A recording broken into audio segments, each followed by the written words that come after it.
and the playlist she named Check Out at Noon. I found it while trying to fix the speakers, which is either poetic or lazy depending on where you stand. The living room sonos had been stuttering, half a chorus, a brief godless silence, then a song resuming in a new mood. I opened the app and slipped into the nested menus where our life hides. Devices, rooms, profiles, the unglamorous seam where convenience holds the house together. That's where I saw it, under our shared family account, a new playlist. Black cover, white text. Title, Check Out at Noon. I don't name things lightly. I design sound for a living rooms mostly. I tune theaters until applause feels handmade, restaurants until conversation glows without shouting. I know what titles do to a night. Check Out at Noon wasn't about music. It was a sentence said with a hand on a doorknob. I tapped it. The first track was that soft French song we heard in Lisbon the night the power went out mid-meal, and the waiters lit candles like an apology you could eat. The second was a bass-heavy thing that makes furniture consider short careers. Then a remix of something we danced to in our kitchen the week we signed the lease. Then, tucked like a secret between two mood pieces, a track with hotel in the name, the kind of on-the-nose detail you, cut from a movie for being gauche. The playlist ran 47 minutes. It ended with a piano piece, whose final note lasts longer than the key that made it. I should have left it, should have chalked it up to mood, nostalgia, a joke she meant to show me later. Instead, I checked the collaborators. Just one me, and another profile I didn't recognize. No avatar, just the gray of the uncommitted. The only way to add a collaborator is to invite them. The only way to invite them is to be certain about what you're building. Lose something, Zoe called from the bathroom. The blow dryer hummed like an alibi. She works in brand installations, turning empty spaces into months that look good on phones. We're both in the business of staging. People trust our rooms because our rooms know where to put them. Found a new playlist, I said, trying on casual like a shirt I didn't remember buying. Yours. The one with blue cover, she said, louder over the dryer. Found it in Discover Weekly. This one's black, I said.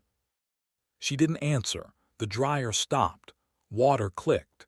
She came out in a t-shirt of mine that the washing machine had convinced into softness, a towel hugging her hair, a single drop of water deciding her jawline. She glanced at my phone the way people glance at windows to guess weather. Play me something, she asked. It was a skill, how she could locate the nearest easier truth and volunteer it. I queued up the French song. It made our apartment look like it had earned these walls. She swayed unintentionally. Her shoulder brushed my arm. The air decided to believe us for a second. I wanted to slide my hand under the towel at her neck and say the word stay, not as a command, but as a description. Dinner at Myra's tonight, she said. The one on Fleet with the stupid sconces. I'll be late. Checkouts at noon, I said before I could stop myself. I regretted it the instant it was air, like a misplaced spotlight. Her eyes did that choreography I know too well. Flinch, laugh, land. What am I being accused of? She asked, amused enough to be brave. She went to the kitchen and fed coffee to the French press like it owed her money. Who's R? I asked, because skipping to the question is sometimes cleaner than building a scene you both hate. She met my eyes over the kettle's steam. She didn't pick a lie, she picked a cut. Raphael, she said. From the install on Mercer, he sent me a list. We swapped songs like people swap jokes. I titled it. He laughed, it's a playlist. Is it? I said, and hated how easy it is to turn a question into a verdict. She set the kettle down and leaned on the counter hip first, as if the apartment were a person she was choosing to trust. Don't be tidy, Eli, she said, my name like a soft reprimand. If you want to ask me who is he to you, ask. Don't try and make the sonos testify. Who is he to you? I said without cleverness. A feeling auditioning for a person, she said. He makes me remember the version of me who didn't ask for permission to want things. I've been missing her. I don't want him. I want her. You can be mad about the method. I'm mad about the method. I stood inside the French song long enough to hear it end. I wanted rage. I got clarity and the ache that always comes with it. She came to me, hand finding my chest, palm flat, pressing the way you test whether a wall is load-bearing. He'd arrived. It always does around us, uninvited and not unwelcome.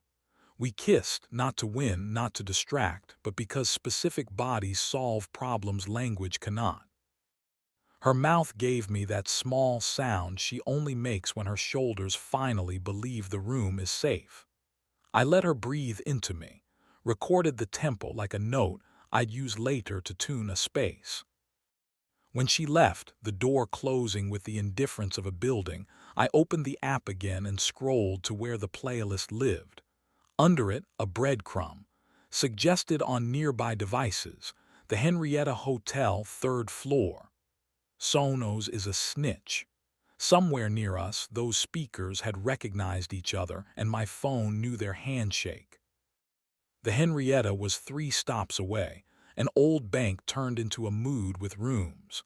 I'd tuned its lobby a year ago, delicately siphoning treble out of the marble so conversation could keep its skin on. The 3rd floor has suites that pretend to have secrets. I put on a jacket that could pass for neutrality and told a version of the truth about an evening meeting. I left with hunger I didn't want and a resolve I didn't deserve. Hotels are expert liars, light sources that flatter, carpets that muffle missteps, staff with eyes trained to notice without nodding. The Henrietta smelled like cedar, citrus, and the absence of consequence.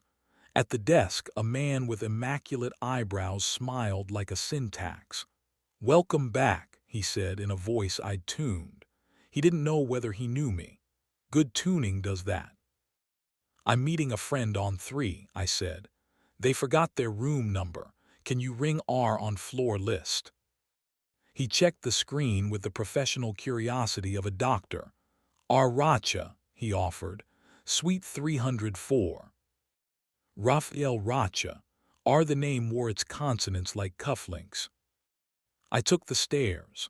I needed the time a lift would steal, the breath, the creak of wood telling me whether I was a person or a story. The door to 304 had the kind of hardware you can learn a person by. I knocked and instantly hated the sound for being exactly what a knock is, a prelude you can't retract. The door opened a cautious hand's width. Raphael was taller up close, a sort of elegant that money teaches you by example. He looked at my jacket, my shoes, the line of my jaw the way men do when they're deciding whether to be decent. "You Eli," he said. It wasn't a guess. "I am," I said. "You're R." He didn't posture, he didn't flinch. He opened the door another foot. "She's not here," he said.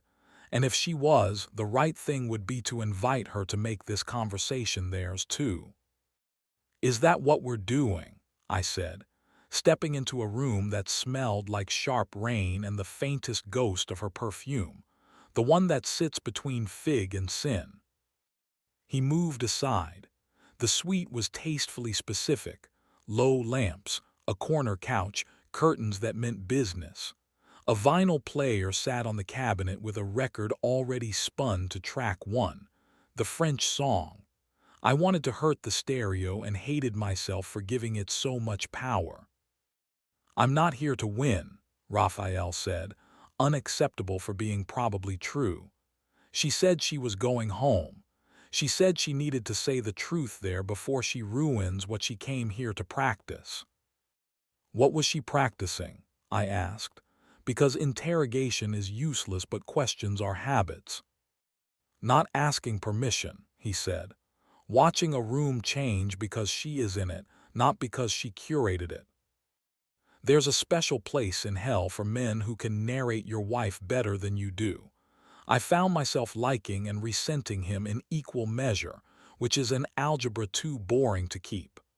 Leave town, I said, not a threat, just a crude wish. I have a shoot in Istanbul tomorrow, he said with annoying timing. I'll be gone by morning. And in a week, I said. He glanced at the turntable like he was tempted to justify music. In a week, you two will either be practicing or pretending, he said. I'm bad at standing near either. I looked at the windows, at the bed, rumpled, no, still ironed into good behavior, at the ice bucket sweating like a guilty noun. I'm a sound guy. I opened my mouth and listened to the room instead of the man. It sounded like nothing had happened yet. I could be wrong. I believed me. I tuned your lobby, I said for no reason except to prove I existed before this afternoon. 3 dB off the marble. That's why it feels like a place where secrets get to leave intact. He smiled with his eyes finally. Thanks, he said. It works. If you ever use her name as a story the way you use this room, I said, I'll retune your apartment so every morning feels like an airport. I don't own an apartment, he said, but I take the point, and I'll deserve it if I forget how to exit. Good, I said. Good, he said. I left with nothing cinematic to slam. In the stairwell, a couple kissed in a way that makes you hope they're good to each other later. On the street, the city tried on the blue hour and decided to keep it. I went home to a front door that makes the sound I tuned it to make when we first moved in, firm, satisfying, a punctuation mark that promises a sentence on the other side. Zoe was on the rug, laptop open, eyebrows furrowed toward war. She closed it when she saw me, the reflex of a person making space. I thought you had a meeting, she said. I did, I said. I left early. She stood. We looked at each other like we were listening for a low-frequency hum only we can hear. I didn't go, she said, which I already knew but needed the music of. I know, I said. Do you want to be angry first or precise first? She asked. Precise, I said, then because I'm not a saint, and then a little angry. We took that to the bedroom because rooms matter. On the edge of the bed, she sat with her knees parted just enough to invite honesty. I took her hands. They were warm, steady, hers. If we keep pretending we can be the same people we were the first year forever, she said, we're going to start lying more elegantly and not better. I wanted sparks. I picked a terrible way to ask for them. Ask me, I said. I want to feel unruly with you, she said. I want a room that doesn't apologize for desire. I want to be able to say, come now, and not have you read it as a critique of all the times I didn't. The anger I'd promised arrived, small and just. Then don't outsource our heat to a stranger with a camera, I said. Don't build altars in hotels to practice what you could be practicing in the kitchen. She nodded, the kind of nod that belongs to adults who plan on staying. I'll delete him, she said. He's a method. I'll choose a better one. We made a rule with our mouths and our hands. Honesty before improvisation. Playlists named for what we actually want. Then we did the thing that still works. We kissed until the rules felt like architecture instead of paperwork. Her breath found that low wave that lives under her sternum when she believes she won't be punished for wanting. I answered like a man who has tuned enough rooms to know when the resonance is finally right. Clothes went in directions. My palm learned her ribs again, the count, the curve. She tugged my shirt with impatience and affection. I slid my hand under her t-shirt and found heat waiting like a promise that had gotten there first. We moved with care, then with speed, then with intention. Nothing obscene, everything specific. When she said my name, it came like relief. When I said hers, it came like a location. We stopped before the part where stopping would have been an insult. We lay forehead to forehead like people who survived a rehearsal and chose to keep the show. Later in the living room, I opened the app. The playlist stared back unashamed. I pressed the three dots. Rename. I typed. Stay over. It felt stupid. It felt perfect. Zoe watched me do it and smiled the way she smiles when a problem remembers it can be solved. She added a song, one of mine, an instrumental I'd tucked into a show where a couple pretends to break up better than they really know how. "You're going to see him again," I said, because if truth is going to live here, it needed to take the couch like a guest. "I'll see him when gravity insists," she said, "but he doesn't have a room here. He doesn't get to choose a track." We still stumble. Weeks aren't miracles. She tells me when she misses her first draft self, and I reply with now or later. We book a room sometimes on purpose and make it ours, not as a fix but as a practice. The hotel bar, the stupid sconces, the choice to share a glass and not share a secret. Occasionally, when the house is quiet and the evening needs a title, I say, "Check out at noon." And she shakes her head and climbs into my lap and says, "No, check in." Once I ran into Raphael at a gallery opening. He had the decency to pretend surprise and the wisdom to leave the conversation before it could earn a genre. "The lobby still sounds good," he said, a nod toward nothing and everything. "You two look tuned." "We're working on it," I said. That night back home, the speakers behaved. The playlist cued itself at the perfect volume, warm enough to loosen the screws on the day, soft enough to hear each other breathe. We danced a little the way married people do when they've learned that staying is not the absence of leaving. It's a rhythm you arrive at on purpose.